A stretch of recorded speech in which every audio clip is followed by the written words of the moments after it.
तर आपल्याला आज कोणत्या मंत्राचा जाप करायचा आहे ज्याच्याने माता लक्ष्मी आपल्यावर खूप प्रसन्न राहील?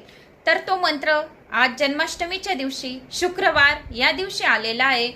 तर आपल्याला हा एक मंत्राचा 108 वेळा तरी किमान जप करायचा आहे.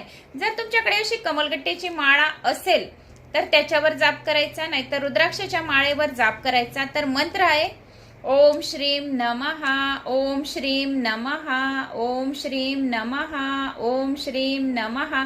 तर असा हा ओम श्रीम नमः, ओम श्रीम नमः या मंत्राचा पण आपण नुसता जाप केला, या बोलले, ऐकले, श्रवण केले आणि एक एक मणी असा सरकवायचा. फक्त 3च बोटांनी आपल्याला हा मणी म्हणजे 3च बोटं लावायचे या कमलगट्ट्याच्या मणीला.